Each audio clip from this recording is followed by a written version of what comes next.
Living the Dream is what we've entitled this series, looking at the life of Joseph in the Old Testament. And we began by saying that he received the dream. It wasn't his own dream, it was a dream that God gave him. But if you have been with us to this point, it's played out more like a nightmare because he's had one bad thing after another happen to him. But today, we're going to see the tables turn. And we're going to see success come Joseph's way. And here's a question that we've been asking all along the way, and we're going to ask it again today. What do I do when I don't know what to do? And as we see the tables turn and success be handed to Joseph like on a silver platter today, maybe we'll put this nuance along with that question. How do I handle my success?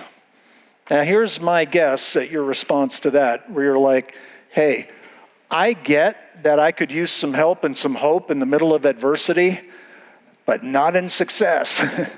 I understand why, I would look for, God's lifeline when I'm struggling and all of that. But when it comes to success, I got it. I know what to do with that. But I want to suggest to you as we begin today, success is good. But it could be that in moments and times of success, that we're tempted with something that is so subtle and hard to discern that might cause us to trade the dream that God has given for us for something that's okay, but is not the best and is not the greatest. And so let's see how that plays out in Joseph's life because he navigates that really well. Well, here's where we've been in Joseph's story so far. Here's kind of the pain index.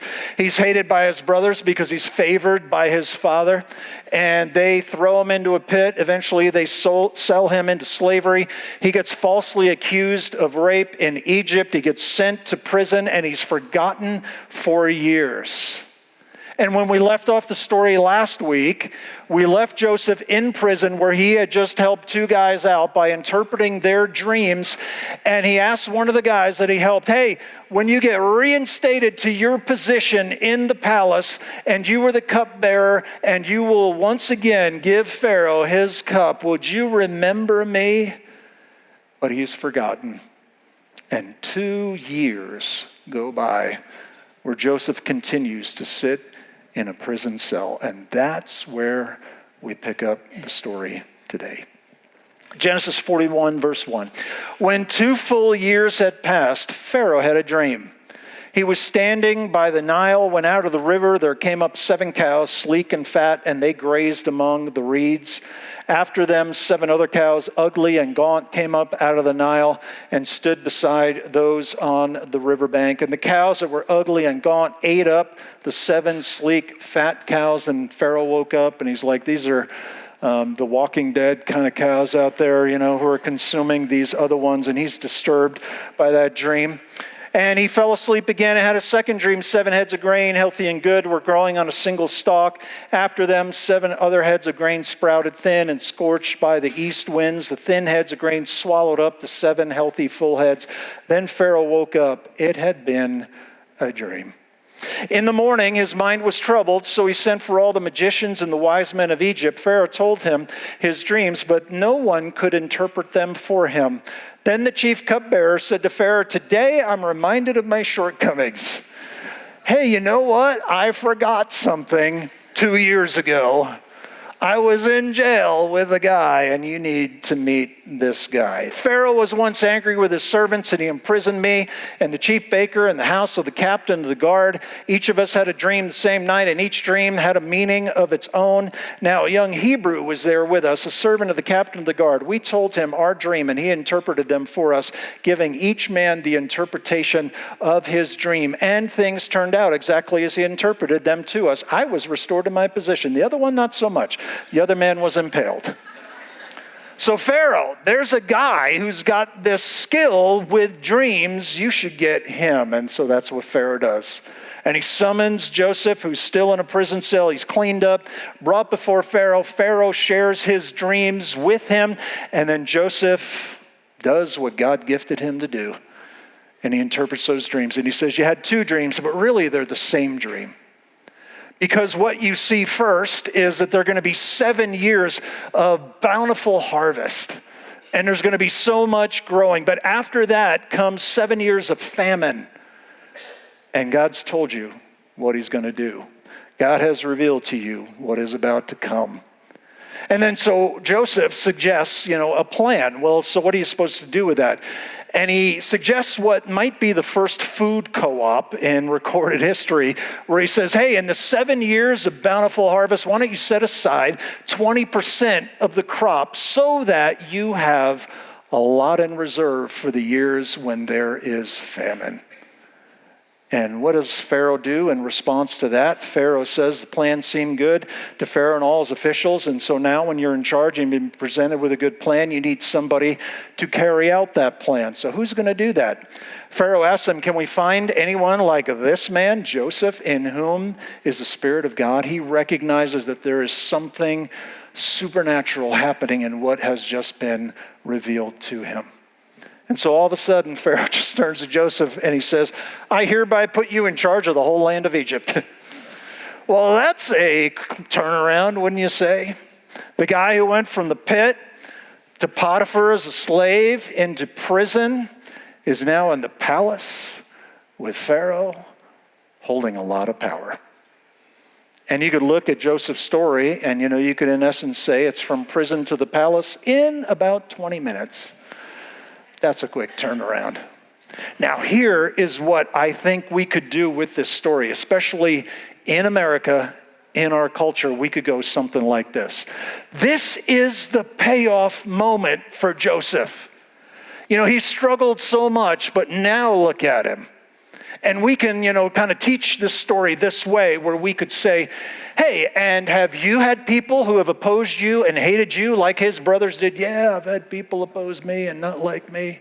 And have you gone through some difficult circumstances? Yeah, I've gone through some difficult circumstances. Well, you hang in there and you stay true to your values and God's values, and you know what God's going to do someday. He's going to elevate you and promote you and reward you. And I want to suggest to you that is not the lesson of this story. Not here and now. Well, why not? Because there's a much bigger story playing out. A story that if Joseph gave in to that idea of saying, you know what, this is good as it gets. You know why? Because it's going good for me. He would have missed the bigger story, the promised story of God that was playing out the entire time.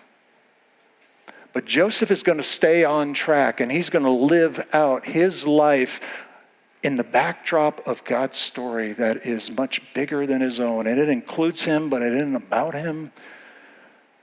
And his life has value, and every life here has value. But we have the opportunity to live our lives in the backdrop with God's story the entire time. Or we can look to times of success and to think, this is as good as it gets because it's going good for me. So let's see how Joseph did that. How do I handle my success? We're going to look at 4 things. We're going to look at the first 3 really fast, and then we're going to spend some time on the last one. So how do I handle my success? First, with humility. And that is an ongoing realization that in times of success, I did not get here by myself. And there's so many Olympic athletes right now, and in the interviews that you see with them, how many times do they talk about their parents and a coach and so many people who believed in them and supported them? They did not get where they got all by themselves. There's an image I came across a number of years ago. It's always stuck with me, and I want to share it with you because I think it's this exact same point. And it looks something like this. It's a turtle on a fence post. Now, what do you know when you see a turtle on a fence post? And the great writer Alex Haley said this, you know that he had help, right? He didn't get there by himself. And in times of success, you and I, we are turtles on a fence post. We didn't get there by ourselves. And Joseph remembered that. Right, there's that part of the story where Pharaoh has a dream. Joseph is now brought in, and Pharaoh says, hey, I hear that you can interpret dreams. How easy would it have been for Joseph to say, yep, I'm your guy. I'm the dream guy. This is what he said. I cannot do it, but God will give Pharaoh the answer he desires. He knew that God had gifted him. It wasn't his inherent skill, but it's an ability that God gave him. And in this moment, speaking to somebody who thinks he is God in human form, because that's who they believe Pharaoh was in Egypt, he says, you don't need a guy, you don't need me, you need God. You need the God of the Bible, because he can do what you're asking. But what a moment of opportunity to take credit for himself. But Joseph doesn't. He stays humble and realizes, I didn't get here by myself. How do I handle success? Second thing is diligence. Be faithful where you are. So Joseph proposes a plan. Let's set aside food for the lean years. And Pharaoh says, go. And what does Joseph do? He goes to work. Joseph collected all the food produced in those 7 years of abundance in Egypt and stored it up in the cities. And day after day, what does Joseph do? He gets up and goes to work and carries out the plan. He is faithful to where he is. Sometimes in times of success and promotion, when we have leadership responsibility, it can be easy for us to think, you know what? That's kind of beneath me now. I'm the exception because I'm a leader. And I would suggest to you that Joseph and so many other places in the Bible tell us leaders are to be the example and not the exception. And so he is faithful where he is day after day. He goes to work and he carries out the plan. We're not bigger and better than that. How do I handle my success? There's also the opportunity for growth, to get your heart healthy. When you think about what Joseph has been through, right? Betrayed and sold off by his family, falsely accused and all of that, isn't that ripe ground for somebody to develop some bitterness, some anger, some hostility, some desire for vengeance? But Joseph doesn't do that, because a lot of success is not just external. And how easy would it be in his life to say, hey, you're now second in charge, and be seething with all of those negative emotions inside because of what he has been through. But he took the time in his season, even of success, to grow his heart healthy. Where do you find that? Well, Joseph is second in command. He's riding around the chariot where they say, hey, make way because Pharaoh's appointed one is coming. People bow the knee to Joseph. He's riding around in Pharaoh's Bentley chariot, and people respect him, because of his position and power. He's given an Egyptian wife, and in that relationship, they have 2 sons, and here's what he names his first son. Joseph named his firstborn Manasseh, and he said, it is because God has made me forget all my trouble and all my father's household. Manasseh is a Hebrew name. And Manasseh sounds like, in the Hebrew language, like the word forget. And what he's saying is, all that stuff that I've been through, I'm going to paraphrase what he calls his son, I let that stuff go. I let that stuff go. And he's not denying what he's been through. He's not trying to live in some imaginary world, but he is saying, you know what? I've dealt with some of that. You know what I've done? I've let it go. And I'm not going to be defined by my circumstances that have brought me to this point. Instead, he holds on to a Hebrew name. Joseph, why in this moment, when you have everything in Egypt, you've been rejected by your Hebrew people, and here you are in Egypt, and people are bowing down to you, and you've been given an Egyptian wife. They even gave you an Egyptian name. Why would you not name your son an Egyptian name? And here it tells us he's holding on to the promise of God that he has made to his people, a covenant people. What does that mean? A covenant is a promise that God has made. And to his great-grandfather, Abraham, one day God said, through you, I will bless all the nations of the earth. And so with all the success happening around him, Joseph holds on to the promise of God because he is one of the covenant people, and so he names his son with a Hebrew name. His other son he names Ephraim, and that sounds like fruitful. And he's saying, you've made me fruitful in the land of my affliction. And do you catch that? He's not saying, this is as good as it gets because it's going really good for me. He's saying, no, this is the place of my affliction. but God has made me fruitful here. And so what you begin to see is Joseph is not looking to be defined by his circumstances, bad or good. Instead, he's holding on to a promise that God has made, and a promise handed down through their generations, and now he carries that torch. And really, that leads us into the final way to handle our success, and that is perspective. And to understand that my story is part of God's bigger story. See, we might think, when things go well for me, that's it. I made it. I crossed the finish line and I got to the apex, the payoff, the reward of what my life is all about. But Joseph says, no, there's something bigger happening.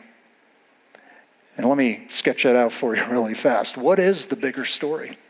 You go all the way back to the beginning of Genesis and you see God create this perfect world and put a man and a woman in there, and he gave them the ability to choose. And one day they decided, God's keeping something from us, so we're gonna follow our own way because we think it'll go better for us. We will be like God. Well, what happened on the other side of that decision, theologians often refer to that as the fall. There was nothing good that comes out of the fall. Relationship with God was severed. Relationship with each other was severed. The earth was broken, and that's why we have so many of the things that we have. You and I right now, we live on Earth 2.0, the one after the fall. But in that moment, God shows up and he makes this promise, this covenant. And he says, I'm going to put enmity between your seed, the woman's seed, and the seed of God's adversary. And really, in one respect, the rest of the Bible is that promise playing out. And then God shows up a couple generations later to Abraham and says, one day your seed is going to be greater than all the stars you see in the sky. Well, that's interesting because at that point, he and his wife were really old. And they're past the whole child thing, and they don't have any. But God miraculously shows up and he begins this nation. And one generation after another, and Joseph is in that line. And how easy would it be for us to think, well, this must all be pointing to Joseph being a part of the fulfillment of that story, because as a nation grows, eventually it will produce one who one day comes. And the promise way back at the beginning was, you will bruise his heel, but he will crush your head. God's adversary. And along comes Jesus, and one day, when he is nailed to a cross, his heel is bruised. But on the cross and walking out of a tomb, he crushes the head of God's adversary and throws open the doors to a relationship with God. And we may think, well, this is Joseph's part in that story, right? Because it must be through his line, but it is not through Joseph's line. And what Joseph is going to see is that when his brothers show up one day, he's going to have the opportunity to make it clear to them. Because just as God said, all the world came to Egypt to buy grain from Joseph because of those 7 years of famine, because the famine was severe everywhere. You know who's included in everyone coming? Joseph's brothers. Now, what is it going to be like for those brothers to stand before the one that they sold off into slavery, who said, I had a dream that you're going to bow down to me. Yeah, we don't like that dream. We're going to get rid of you. We're going to try to kill the dream. And in trying to kill the dream, they actually fulfilled the dream. And so when they show up in Egypt and they recognize and they come to understand this is Joseph that we are seeing now, and they begin to feel the noose tighten around their neck, because what is he going to do out of retribution for what we did to him? And you know what he doesn't say to them? He does not say, I told you so. I had a dream and you were going to bow down to me and other people were going to bow down to me, and here I am. You tried to get rid of me, but here I am, large and in charge in Egypt, and man, do you have it coming. Now you would have said that, right? And you know how I know you would have said that? Because I would have said that. I mean, that's just human nature. But you know what Joseph says?